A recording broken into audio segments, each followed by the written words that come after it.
Standardized testing a form of modern day segregation? Is New York City's public schools practicing Jim Crow? My name is Ivory Toldson, and just recently I realized that the YouTube channel that I started years ago has about 200 subscribers, but I haven't put any content up there. So I decided I would think a little bit more about people who may be interested in some of the same topics I'm interested in. So today I want to talk about something that's quite personal to me. And as we go on, I'm going to talk more about how this affected me personally growing up. But more importantly, it's affecting millions of children who are in schools right now.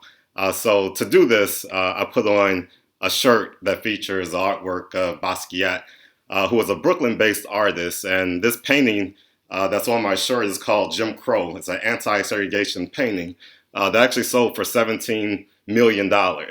Now, Basquiat was a genius, and he had the type of genius that is unfortunately overlooked in a lot of our traditional school settings because we are using some very antiquated and, to be blunt, racist tools. So I'm going to talk a little bit about that. But before I do, I also want to talk about two people who we lost in the month of March. And these are two people who fought against the Jim Crow era laws and practices that we're still fighting today. One of them was Joseph Lowery, who we lost actually today. He died at the age of 98. He was considered the dean of the civil rights movement. He was one of the organizers of the March on Civil Rights. And in 2013, not too long ago, he said the battle is not over. The song is not ending. Everything has changed and nothing has changed. Very profound statement. Everything has changed and nothing has changed, which speaks to this illusion of looking at the changes around us because they do look very drastic when we look on the surface. But when we look beneath the surface, we see some of the same inclinations and motivations that put a lot of people behind. They're still with us. Another person who we lost was Darius Swann. This was a man who sparked the landmark Supreme Court decision that encouraged the use of busing in order to dismantle some of those segregation practices. This was a man who, in the 60s, black man who lived in China and India. In India, his son had the opportunity to go to school with diverse groups of people. And when he came back to his hometown of Charlotte, North Carolina, he wanted his son to have the same experience, but the status quo did not want that for his son. They told him that his son had to go to a segregated school, and he fought against that. He said that his son had what he considered an unaffected openness to people of all races. And he thought it was his duty in order to make sure that his parents, or his duty as a parent, to make sure that his son had exposure to a diverse group of people. And so his fight went all the way to the Supreme Court and led to lots of discussions and lots of new practices that tested some innovative strategies in order to help children to have the same experiences that his son was having in another country. So let's get back to Jim Crow, because both of these men who we lost just this month lived through the era of Jim Crow and actually worked to dismantle it. So that goes to show you that a lot of things that we consider as history are actually still living with us today. We still have people today who grew up in the era of Jim Crow. My mother went to a segregated school because she had to under the era of Jim Crow. Now, the question is, does Jim Crow still exist today? Michelle Alexander wrote a book called The New Jim Crow, which talked about how Jim Crow is manifesting itself in the criminal justice system in the United States. Right now, in the education system, we still have Jim Crow practices. Now, what is Jim Crow? Jim Crow was a racial caste system that happened between the years of around 1877 to the mid-1960s. Jim Crow was a series of anti-black laws, but it was more than that. It was a way of life. It was a philosophy of life that relegated African Americans as second-class citizens. Jim Crow represents a legitimization of black racism. Now, when we think about some of the things that's happening in education today, BET.com just released an article, and if you look at the references that I've listed on this video, you'll see the article that I'm referencing, in addition to some of the others that I reference in this video. So the name of the article is New York City Educational Officials Admits Standardized Tests Unfairly Keep Black and Latino Students Out of New York City's Best High Schools. So these standardized tests are keeping them out of the schools. Now, is this Jim Crow? Is this an anti-Black practice? Now, a lot of people will say, well, if Black and Latino students aren't doing as well on the test, then isn't it a problem with the academic preparation of Black and Latino students? How is this a Jim Crow practice? Well, let's talk a little bit more about that. So let's just talk about the numbers first. So about 7 out of 10 high school students in New York City public schools are Black or Latino. 70%, 7 out of 10. Now, when we talk about the specialized high schools, now these are the schools that are the incubators for the students who go to the top colleges in the nation. These are the schools that give them the type of academic preparation, the type of innovation, the type of technology that can launch them towards something greater. These are the schools that have not just the statewide reputation, but the national reputation. So these schools, contrary to the 70% of New York City public schools that's Black or Hispanic, these schools are 11% Black and Hispanic.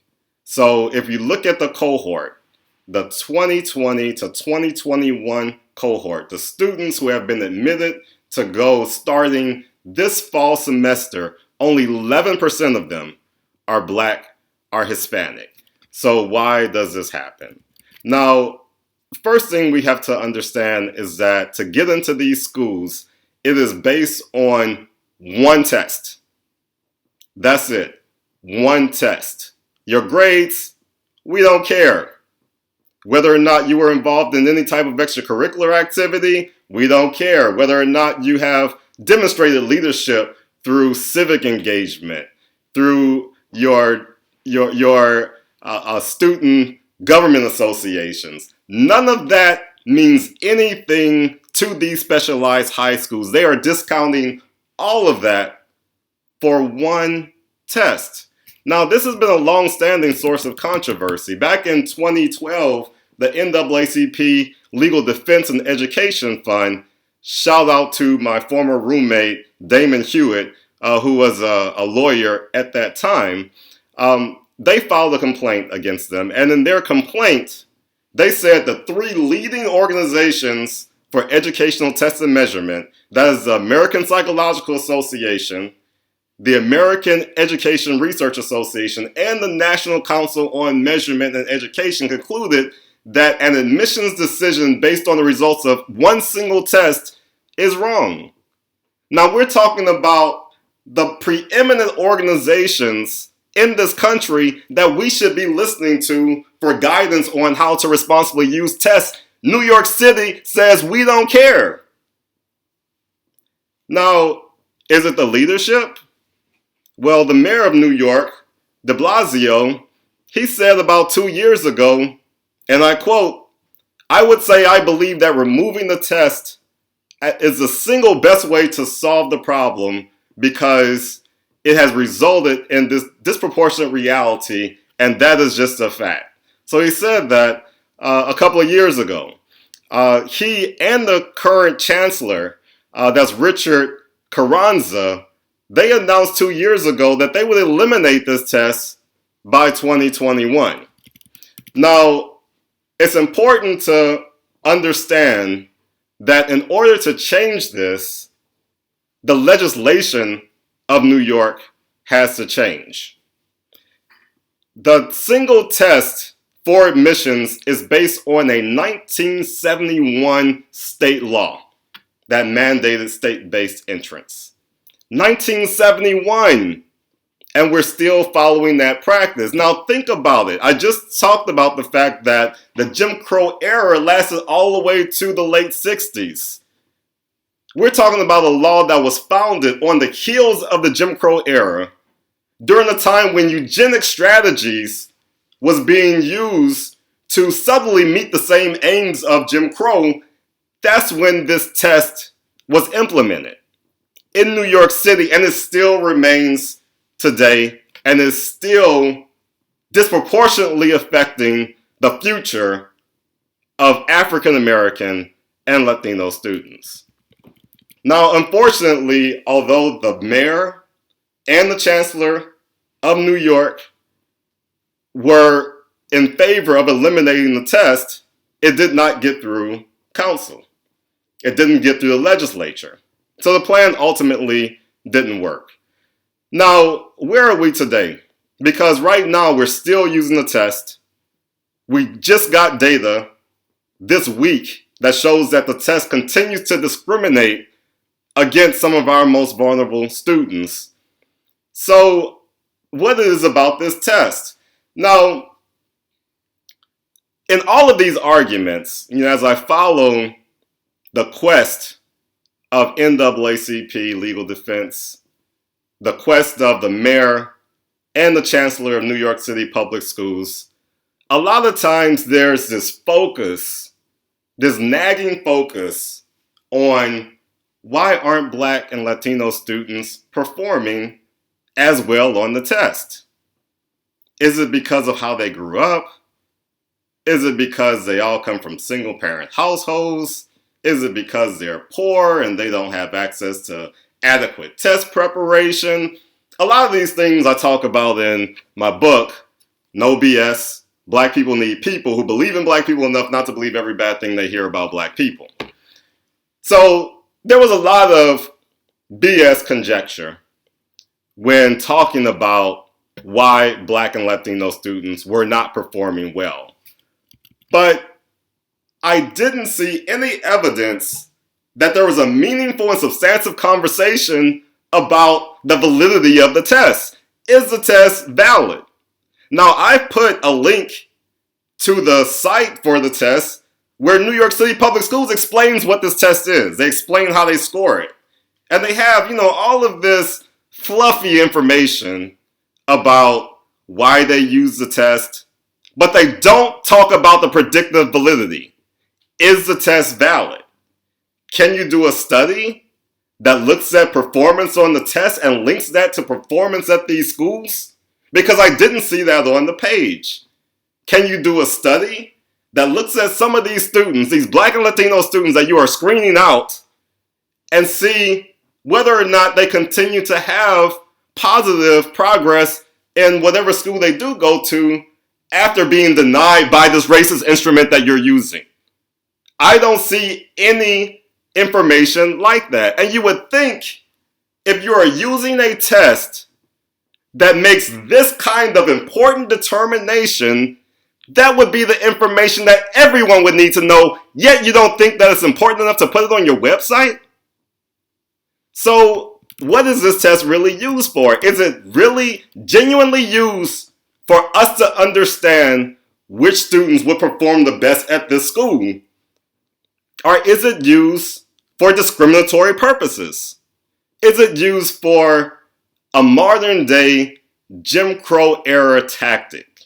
Now, I know that there's nobody there. There's probably a few people there. But I know the rank and file that are making these decisions aren't just thinking we want to discriminate against Black and brown students. I'm not saying that. But I am saying that there are some subtle motivations, and if you don't look at the history of the implementation of tests like this, and you just let it go, and when you just look at these disproportionate impacts and don't do anything and just hang on to the same BS, then that's essentially what you're doing. It doesn't matter the motivation if the outcome is still the same. So when we think about using standardized tests, we can think about it in two ways. It could be a predictor or it could be a determinant. Right now, This test, the specialized high school admissions test, does not meet the scientific threshold to be considered a legitimate predictor of anything. If anyone has any information to the contrary, I would love for you to place it in the comment section. But I can't find anything where they have done the type of analysis of this test that would make me, as a parent and as an African American, think that this test says anything about our children that is meaningful. So in other words, it is not a predictable, at least on a scientific level. It is a determinant. And there's always a danger of using a test as a determinant, as purely something that is a determinant. Now, I told you all I would say a little bit about me personally through this and explain why I might be so passionate about this. I remember taking the ACT when I was in high school. I graduated from high school in 1991. I took the ACT and I listed the schools that I might be applying to, and the ACT, when they sent me my scores back, and I don't think they still do this today, but when they sent me my scores back, they actually gave me a probability indicator of my odds of graduating from the school that I selected, which at the time was Louisiana State University. I ended up going to Louisiana State University through a summer bridge program. I didn't think that I would stay at Louisiana State University, LSU, and as a matter of fact, I wasn't exactly sure I belonged there because of what the ACT told me about my chances of survival there. I figured I would take a few classes during the summer through the summer bridge program and then transfer to a university that might be a little bit more compatible with where I thought I was based on this score on this test. Now, something very fortunate happened to me when I was a freshman at LSU. After that summer, when I was fully intent on transferring to Southern University, and I did end up taking about 20 credits of classes at Southern University and consider my experiences at Southern University very instrumental to me actually graduating. But when I finished that summer bridge program, I was offered a job by Dean Carolyn Collins, in the junior division. Back then, we didn't have electronic records. So what I did in the entire day was I stuffed academic profiles. So all day, 8 hours a day, I was able to look at first and second year students at LSU and look at their ACTs and look at how they did in college. And I saw many, many students who had low ACT scores just like mine who were doing well in college. And it took that type of very unique experience for me to understand that I'm bigger than that test. Unfortunately, a lot of our students don't know that. They don't have that experience. And all we're doing is shoving the test score in their face and telling them what they can and cannot do. And it's racist. I'm sorry, I can't mince words. That is a racist, neo-segregationalist Jim Crow practice. So I want to conclude by reading something from my book, or reciting something from my book, and it kind of puts these tests in perspective. Now, understand that the specialized high school admissions test and tests like it that's used all across the nation, they measure a social construct. Academic achievement is not something that is real and material. It is a social construct. And it is something that exists only in theory. And depending on the philosophy of the person who is measuring that, the measures will be different. So academic achievement is a social construct. Indicators of academic achievement are meaningless without their relationship to a positive life outcome. Thus, in theory, indicators of academic achievement, like test scores, should predict positive outcomes. However, in practice, indicators of academic achievement determine positive outcomes. Now, this is a problem because we can never know if the achievement and academic things that we measure have any real relationship to positive life outcomes. Also, educators and parents become more fixated on these things, like standardized test scores, and neglect fundamental social, developmental, and educational needs that likely have a stronger association with positive life outcomes than the things that we are fixated on.